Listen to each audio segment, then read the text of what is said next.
Well, welcome everyone to another stream. I saw I usually try to do this around like six, seven, eight comments, and I have like only three people to respond to, but the span is like on average three comments each. So I thought, yeah, maybe I should start responding. Oh, so this is a song. Okay. Let me pull up the stuff really quick, but I want to say a few things before I really. Oh, here we go. I'm going in the wrong area. Before we really dive into this, I just want to say, like, not really announcements, but I want to say a few things just to kind of um, let everyone know what's kind of going on. So, announcements or just saying things. So, if you didn't see my community post, I am planning. In fact, let me actually look at it. I don't know if anyone voted yet, but I am planning to do a debate review of Daniel Hakikachu versus David Wood. I have not watched either of the debates yet. Okay, yeah, people are voting for the Islamic dilemma debate. So that's probably what I'm going to review. So they went ahead and had two debates on the same day on two topics. One of them was the Islamic dilemma. The other one was which religion treats Jesus with more respect. I think my range of knowledge lets me deal with the whole which religion teaches Jesus treats Jesus with more respect. I think I could do that better, but I wanted to let the people know or let the people kind of decide, the few people that kind of look at my channel, my community posts, what would be the better topic based on how the debate went and just overall the topic, because I want to be able to review the best one. And I haven't watched either of the debates yet, so I got to like pick it apart and kind of listen to it. And hopefully I'll do better than when I reviewed God Logic versus the Orthodox Muslim, because number one, I didn't have much on it, and that was my first debate review, so it was a little awkward. Like there were points where it was like, okay, where's this going? Bible Lover did fine. I was just awkward, and my Wi-Fi also didn't help, so that wasn't too helpful. Let me put the banner up because I know this is open discussion, so people can show up if they wanted to. Um, so that yeah, but hopefully I don't think he will be there because he's doing his own thing right now. So it'll be a while before we get to do this again together, collab. But yeah, so that's number one. I'm going to be doing a debate review of, and I might invite some people. We'll see. If if they want, it's up to them, right? Maybe Imago Logos. Maybe yeah, Aladdin. I'm waiting for you to face me one on one and stop running from me like a coward. I want you one on one. I don't want to play this game of bring your pastors with me. I'm not playing that game because I know why you want that. You want that so that you can be surrounded and then make a name for yourself. And I'm talking to you. You know, if you have me one on one, that you're not gonna be able to run away. So I'm waiting for you to accept my challenge. You and me one on one. No shenanigans. No, bring three Christian pastors. No, none of that. We're going one on one. I'm not playing that game. All right. So, anyways, as I was saying, uh, the David Wood and Daniel Hakikichu debate, one of them, probably the Islamic dilemma debate, depending on how the community post goes. I'm gonna try to review one of them, and I try to be objective, right? I don't try to be like, oh, it's a Christian, he obviously won. Like I try to be objective as to kind of how it goes. So like if David Wood makes a mistake, I'll point it out. Unless I don't, I'll try to do a better debate review because the first one I did was a little off. So yeah. Yeah, no, age does not matter. Age does not automatically indicate you're smarter than me. In fact, you can ask my dad this. As you age, memory is not gonna be as good. So don't play the game. Oh, you're a kid, right? Stop making excuses. You and me one on one, or you're a coward. It's either that. You and me one on one, or you're a coward. The link is in the description. We can go right now. The topic: why did Jesus die by crucifixion? I answered you already. I don't know if you watched my video. Probably not. What was the other thing I was going to say? Oh, yes. All right. Shorts, YouTube shorts. I don't make them that often, but someone reached out to me on Discord saying like, oh, I talked to him, he's a Muslim. We kind of talk, not always about debate. Sometimes we're just chilling. Like I played Roblox with him. That was kind of fun. But anyways, he reached out and he was kind of asking about like, hey, can you make your videos shorter? Because my attention span is not the best. So my videos typically are going to be at least 20 minutes long. 15, 20 minutes. Like it's not going to be short. So that is a problem. Some of them are short, like my verse explanation videos. I try to keep them short. The heck is he saying? Okay. You are uneducated in Christianity. I have certificates from a pastor, so I don't know what you mean. You want to, if I can find them, I probably can't find them right now.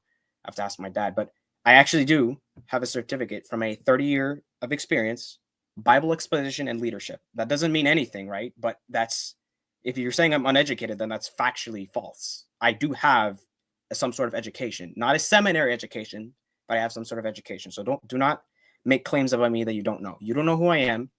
You don't know my background. You don't know where I'm from. You don't know anything about that. So don't go make claims without evidence that, oh, you're uneducated.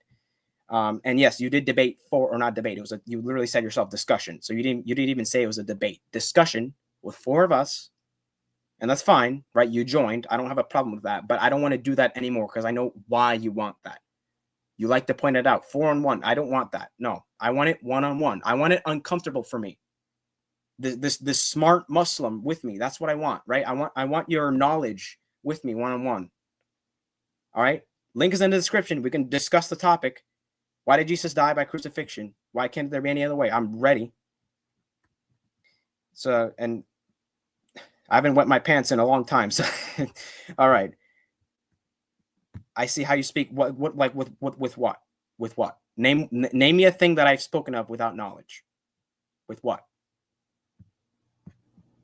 I really don't cover topics if I don't know anything about it. That's why you don't see me going after philosophers, because I know where my weak points are and I try to learn about those before I start covering it. If I know about something, then I'll bring it up. So educated person will never say coward, afraid of me. Okay, so now you're conflating biblical education with virtues, morality, wisdom, right? Those are 2 different things. So I'm calling you a coward because that's how I'm calling it, how I see it. I'm calling out the actions for what you are, like Jesus says, John 7:24, judge with righteous judgment, not by appearance, with righteous judgment. So I'm analyzing you, and based on the way you've portrayed yourself to me, I am calling you a coward because you are a coward. You keep saying, I'm a kid, I'm a kid, I'm a kid. Okay, come up on the live stream, humiliate me. I'm right here. The link is in the description. Let's go.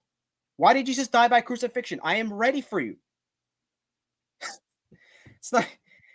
What's going on, Drew? Yeah, average internet dawa. I don't know. Okay.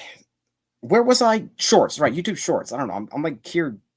This is so petty, dude. Okay, YouTube Shorts, right? I might start making them because some people I know it's hard to listen to like 40 minutes of me yapping. So if I make YouTube Shorts, hopefully that will kind of help people kind of listen. It'll be like 60 seconds to 3 minutes. So yeah, I think I might start making that only because someone reached out to me on Discord like, hey, it's hard to listen. So yeah.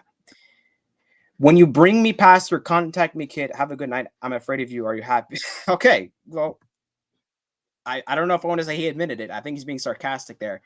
But I'm going to say this again. I don't know any pastors that are available for you. My father does not want to talk to you. He might make time for me to do videos with me, but he does not want to speak with you. I've already asked him. I'm not even going to bother asking other people I know because they're just way too busy or they just won't care. Give me a second. The light here is flickering. I gotta adjust it. I don't want to cause a fire. So yeah, they're not gonna make time for you. They just will not care. I already know. I know them. They're not gonna care. That's not their thing. They have other things to worry about. So I don't have for you pastors. I'm available right here. We can talk one-on-one. It doesn't even have to. It doesn't even have to be a debate. I'm not even calling it a debate. It's a discussion. That's the. You need to keep asking me for. And actually, I do have actually. Let me scratch that. I do know one educated person that wants to talk to you. I've reached out to him. I can set up, right? I can set it up. I've said this. Let me pull up the video. Let me pull up the video.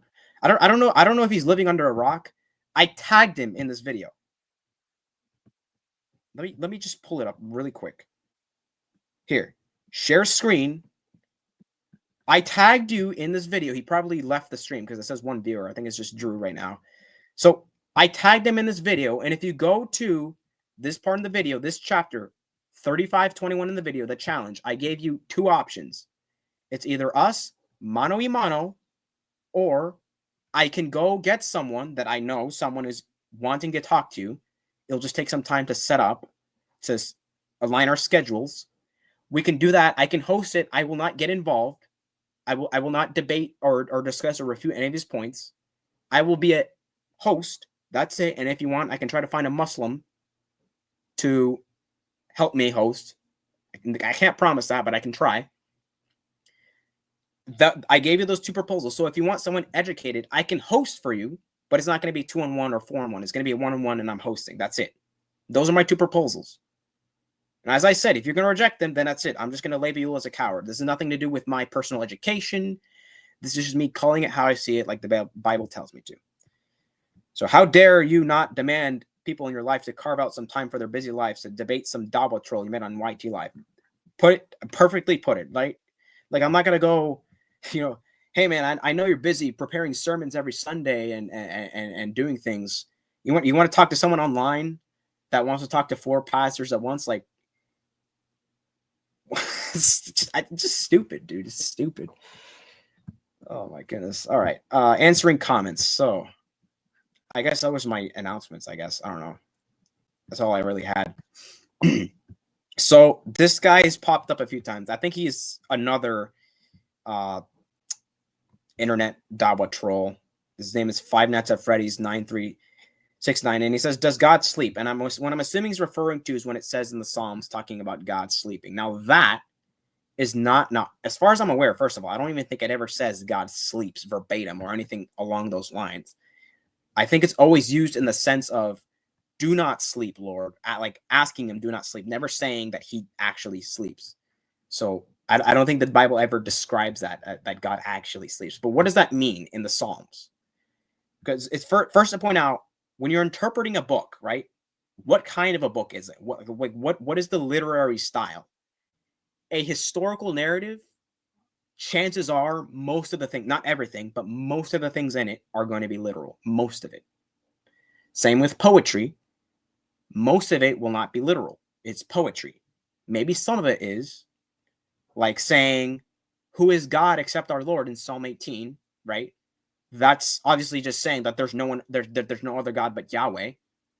So there's no allegorizing that. However, you have to be careful because the majority of the Psalms, for the most part, are just all poetic. So that's going to be my number one point. Now let me see if I can find this. It might take me a few seconds because I didn't actually. Let me just look up the word sleep. Let's see what I find. Okay, and let me go to. Let's go to the Psalms. So it appears 10 times in the NKJV. Can I get the? Okay, Psalm 4:8. The sleep of death. Why do you sleep? Okay, so let me correct myself. It does say, "Why do you sleep, O Lord?" All right, let me correct myself. It does say that, but I'm gonna explain that in a second. I'm just kind of looking how many times it shows up. They're sucked into their sleep, cast into sleep. Then the Lord awoke as from sleep. Okay, so that's good. Okay. They're like asleep. Shall neither slumber nor sleep. Come on, get out of here. Okay, so let's see. There's 3 verses here that are catching my eye. Psalm 44, 23. Psalm 44, 23.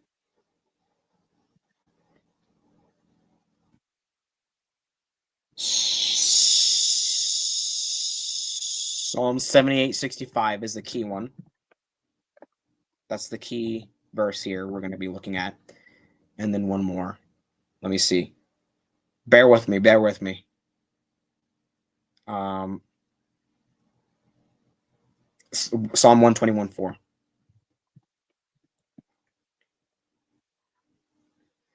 Okay. So Let me make sure it's on the screen. Oh, this is not it. So what? So Psalm 44:23. Awake, why do you sleep, O Lord? Arise, do not cast us off forever. Now, remember, Psalms are poetic. So the psalmist here, which I'm not sure if it's David. Let me just pull up the whole psalm really quick. Whoops. Okay, that's not. All right, I typed it wrong, but it still worked. To the chief musician, a contemplation of the sons of Korah. To one of the sons of Korah psalms. So let me just examine. If I look like literally a few verses before, it will probably, if we have forgotten the name of our God or stretched out our hand to a foreign God, would not God search this out? For he knows the secrets of the heart. Yet for your sake we are killed all day long. We are counted as sheep for this. Okay, so look, verse 22 gives us context clues, right? So the people of God they're being slaughtered all day long. Then it says, awake and arise. What does this mean? Does it mean that God is literally sleeping? No. The point is, people of God are being slaughtered and they're asking God to move, to work, to intervene. That is the point. That is what is being talked about. Not that God sleeps literally. That is what is being talked about. Because look at this. Watch this. It's literally this Psalm 78:65. Then the Lord awoke as from sleep, like a mighty man who shouts because of wine.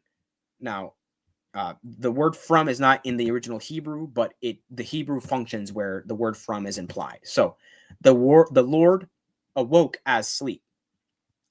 So when the Lord moves, when God takes action, it's the metaphor is used of sleeping and waking up, right? That is the metaphor. So, and then there's one more, Psalm 121:4. Behold, he who keeps Israel, he who keeps Israel shall neither slumber nor sleep. So, the point is, the Lord, he keeps Israel, he protects Israel, he does not slumber or sleep.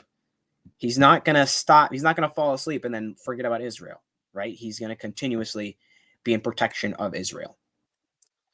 So, that if someone uses that as an argument, I'm going to see it as disingenuous. And if I open up the study Bible, like right here, Reformation Study Bible, the psalmist prays as if God were asleep and unaware of Israel's plight. This daring language reflects the writer's frustration. The usual cry to God before battle is arise, right? It's not literally God is sleeping. That's an uncharitable interpretation. It's not what it's referring to. I can go, let's see Matthew Henry. He takes a lot, but let's see. Oh goodness. Okay, yeah, I don't know if I'm gonna be able to.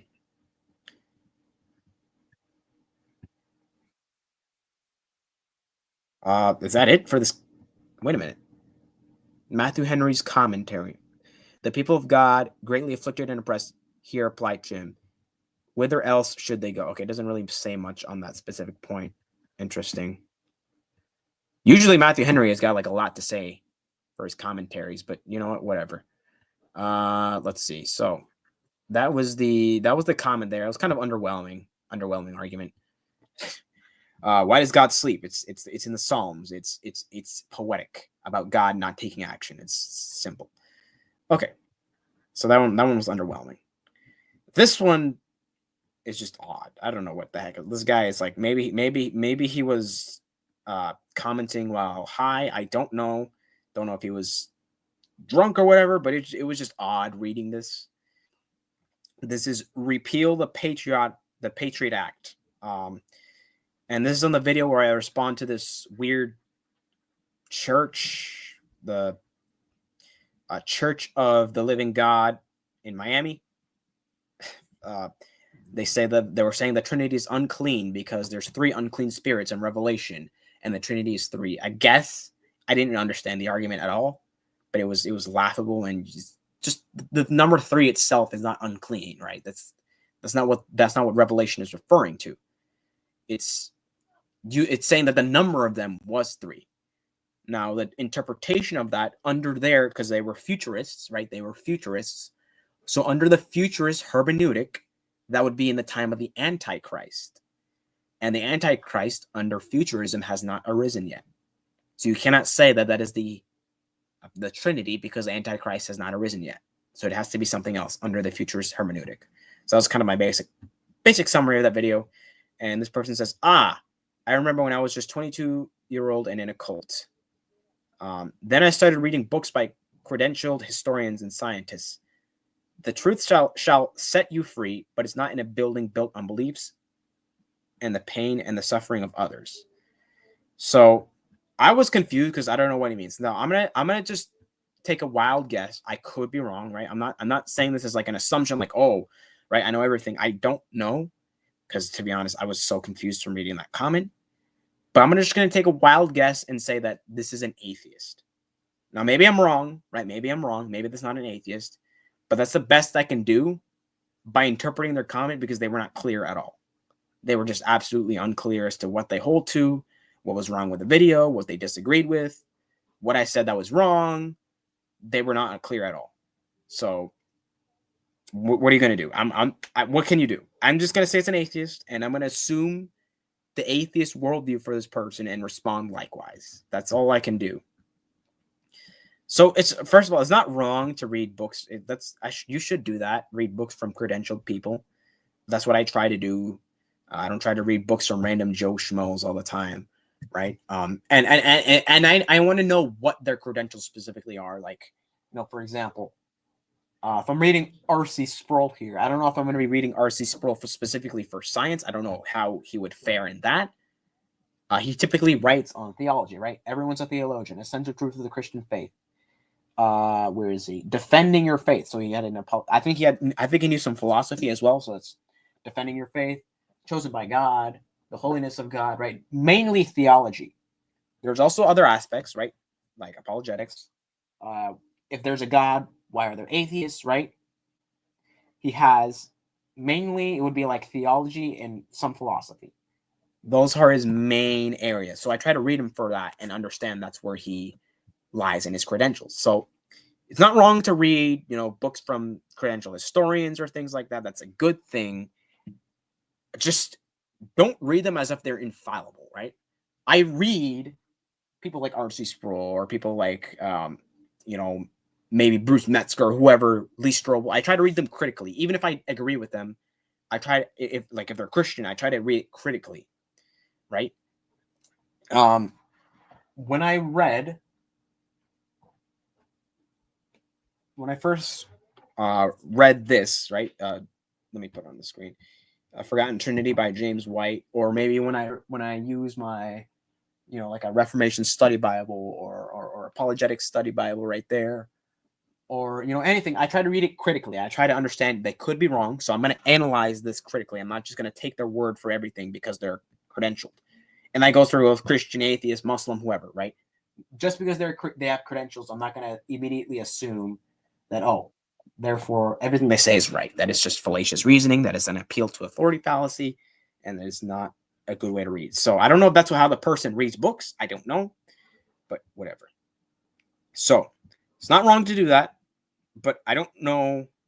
So here's the issue I'm having. The truth shall set you free. Under the atheist worldview, first of all, I'm not aware of many atheists that are that believe in free will, that believe in anything on the lines of you're free. As far as I know, every atheist is determinist. And as far as I know, that's how the atheist worldview essentially crumbles to hardcore determinism. Not like a nuance, anything, like it's literally just hardcore determinism, or there's no autonomy from you. That's all I know about. I don't know how atheism can be freeing. So I mean like this person was just very vague.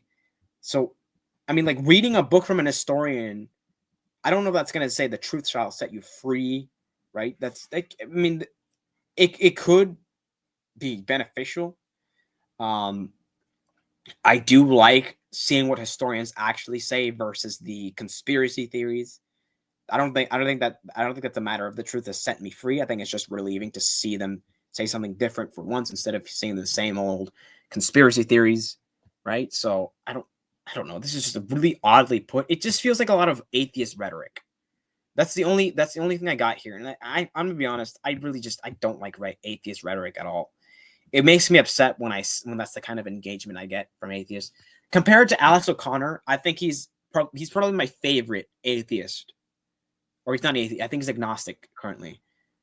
But as far as the people that are like questioning the existence of God in that realm, right? Agnostic / atheist in that kind of area, he's probably my favorite because he doesn't really engage like that, where it's just pure rhetoric. Like he genuinely tries to make good arguments, and I respect that. People like this are kind of just like, oh, well, like they say things, but it's a lot of whoa. I don't want to see this. It's a lot of just rhetoric, and it's like a lot of misrepresentations of what Christianity actually teaches, like saying, oh, a building built on beliefs of pain and suffering of others is not going to set you free. That is just such a gross misrepresentation of what Christians actually believe. It's not. It's not a like a. It's rhetoric. That's all it is. It's just rhetoric.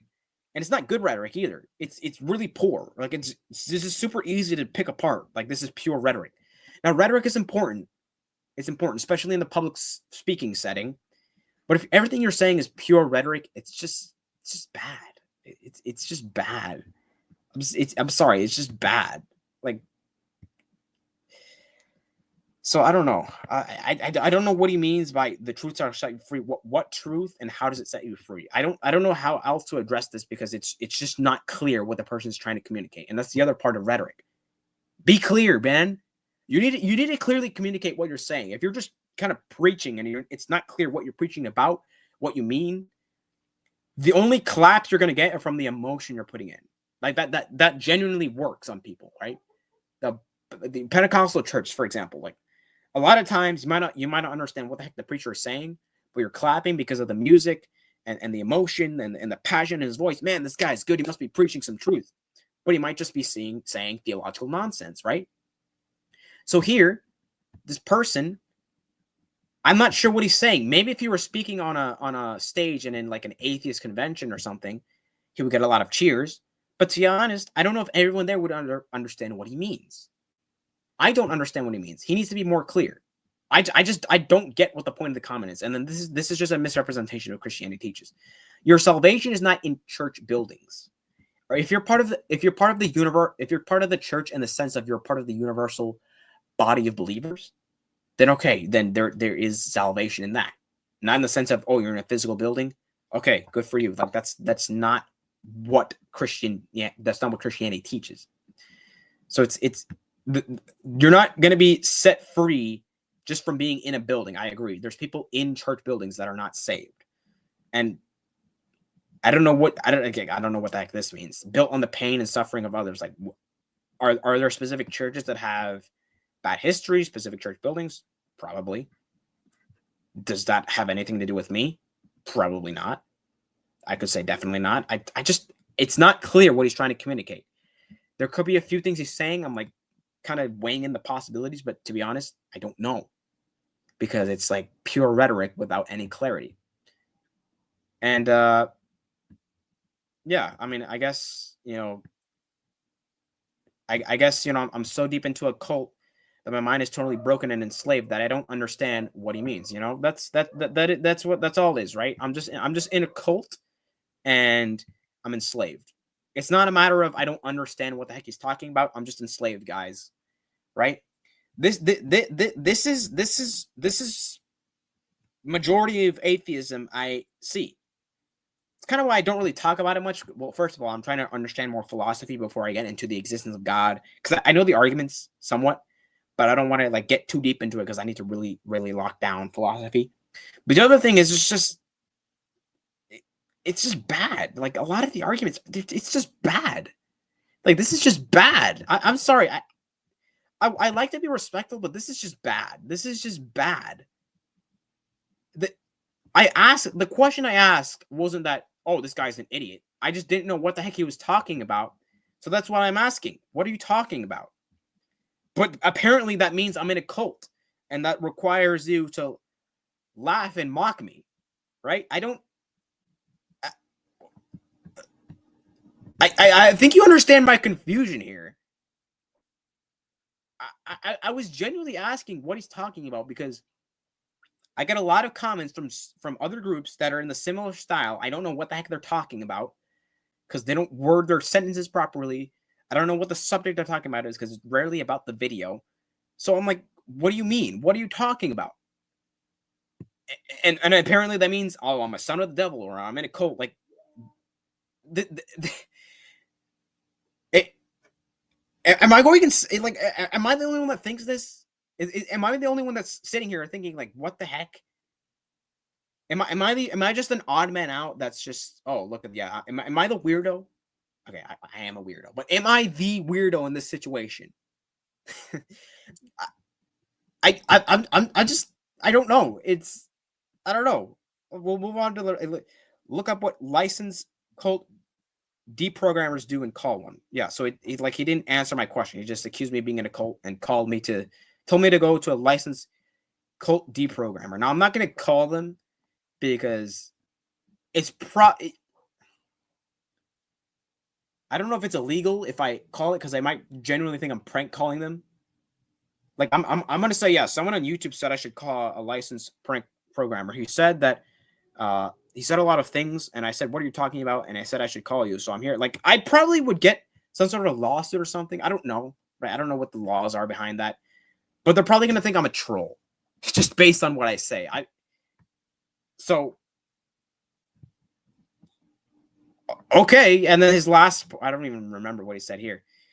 Oh boy, I'm not saying this out loud. I'm gonna say, and my ancestors were raped and killed, enslaved, language and culture stripped from them, and their lands stolen on both sides of my family. And my current extended family has been destroyed by Jesus and the Christian religion. You are bending your knee to darkness and suppression. Wake up. So I guess it's a little more clear, I guess. So, first of all, I don't know if he's talking about like black people and slavery and which obviously that's evil. I agree. But I don't know what the heck that has to do with me. I never supported that. I never promoted that. I never said anything along those lines. In fact, I actually have a video opposing a white supremacist, Corey Mahler, on the issue of black people. He said things like, "Oh, they're intellectually deficient," and it's like, even if those things are true, which is just absurd. And he actually, ironically, Inspiring Philosophy pointed this out. The method he used on studies were the same that atheists use. So I'm not saying that he's a racist for that this person in the comments is a racist, but it's interesting. He used the same method of atheists on Christians with using studies on black people. So Inspiring Philosophy points that out. So I don't know what that has to do with me specifically. It's horrible, and anyone that supports that should face the wrath of God, absolutely. But I don't know what this has to do with me specifically, and what it has to do with Jesus, because Jesus never said, destroy this race of people, rape them, kill them, enslave them, and strip their culture from them. Jesus never said anything along those lines ever. Did he call for judgment? Yes. Did he is he gonna, did God in the Old Testament, did like are nations conquered at times? Are things like that happen? Yes. Did Jesus call for people today to enslave a race just for the sake of it? No. No. That's just no. That's completely inaccurate. None of the credentialed historians he read are going to say that. Otherwise, they just make a fool of themselves and destroy their entire education. Now, the Christian religion, now it's important to point this out, right? If someone in the name of atheism did a crime, that's not going to prove that atheism itself is dangerous, right? That's that someone misusing a worldview, right? Because remember, some people follow atheism to their logical conclusion, just complete nihilism, like nothing matters. So some people can take it a step further. I'm not aware of any situations off the top of my head, but some people can generally do this. Well, since nothing matters, well, I'm gonna now do what is described here in this comment. I'm going to rape people. I'm going to kill them, enslave them, or whatever, right? In fact, I think if you go to David Wood's testimony, I think something like that happened to him. He essentially had a complete atheist worldview, and it was complete nihilism. And he was like, "Yeah, I'm gonna do whatever I want." That's not the whole story, but if you go watch his testimony, in fact, let me see if I can find it really quick, because I think it's a good example, and it's a great testimony. Um, David Wood testimony. Okay, right here. This, not this, not this, not this, man, not this. Come on, man. I gotta get an ad blocker.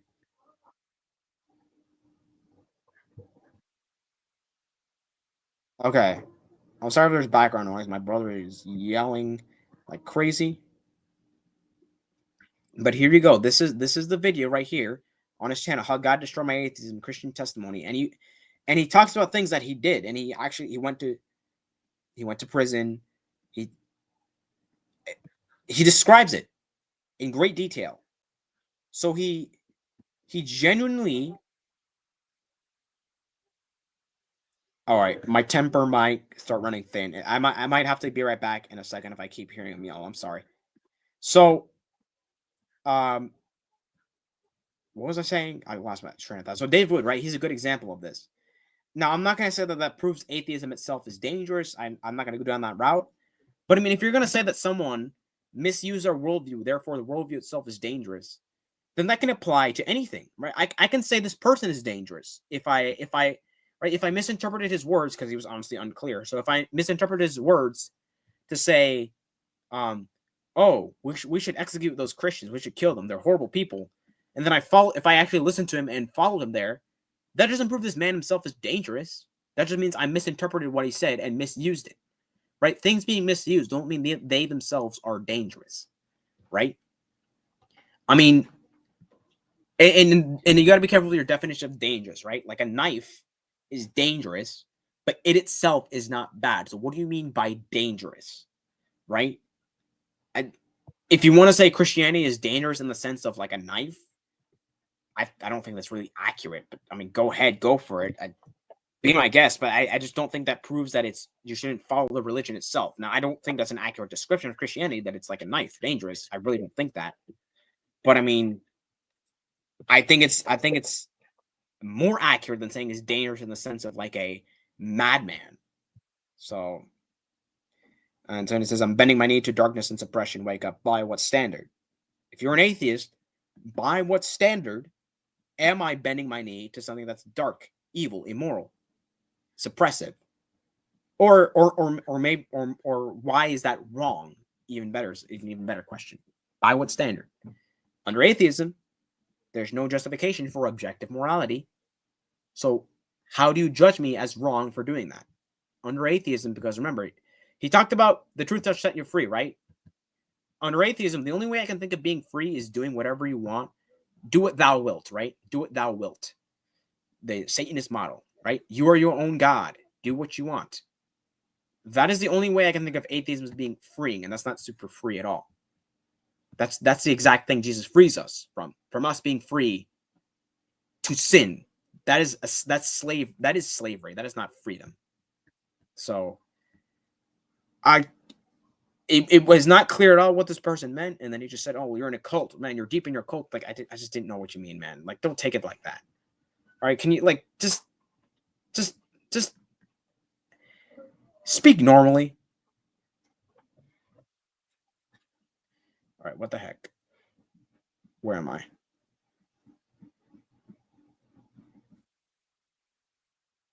I lost my train of thought because my brother's like yelling up there. I might have to go up there and tell him to be quiet. I don't know. He's yelling.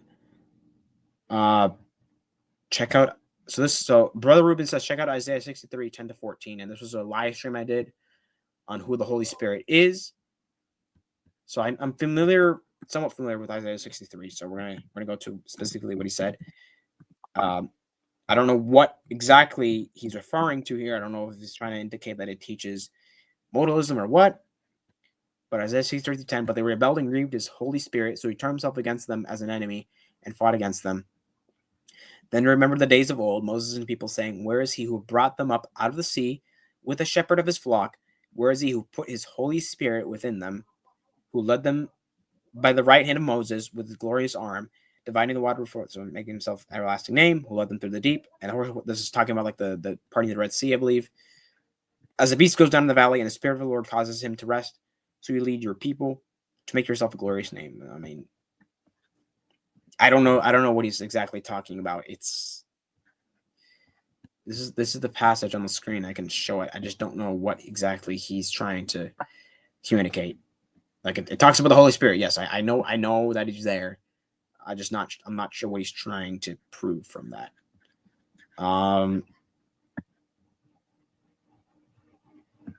So yeah.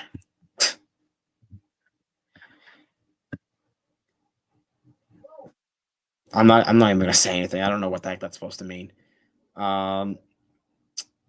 Where's the beef? I don't know if he's talking about like if he wants me to have beef with someone on stream, or if he's saying like I don't know if any of you know this game. I played it before. I wasn't born in that generation, but I've played it on PlayStation 3. The old Hercules game. Hercules, he says, "Where's the beef?" I don't know if that's what he's talking about or what. Probably not. He probably wants me to fight with someone or something. I don't know. What's going on? Salvation of Israel. How you doing? I guess we keep going. I don't know. This has been a very odd stream.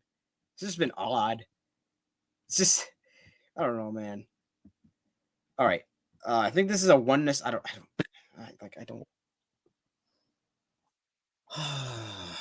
I can't, dude. If Jesus was God and not God in the flesh, then God cannot be more than a human. Like, what? What does that mean? What is that supposed to mean? If Jesus is God in the flesh, he's God. Like, what is that? What does this mean? What is this supposed to mean? Like, bro, I just like I genuinely gosh, bro. Oh my goodness gracious, man. I can't, dude. Like I read that this is 90% of my comment section. It's just I'm reading things and I don't understand what the heck they're saying. I don't. I don't. I generally don't.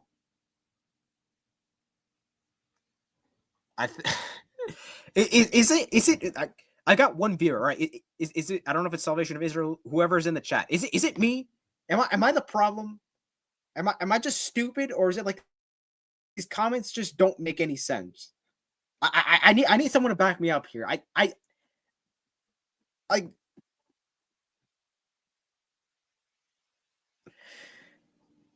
Okay, so I just put a question mark because I don't know what the heck he's saying. Then he says, as Jesus God humbled himself.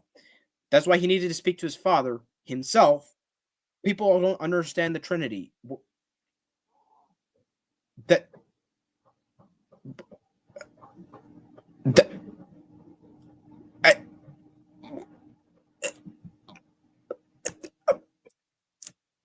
that's not what the Trinity says.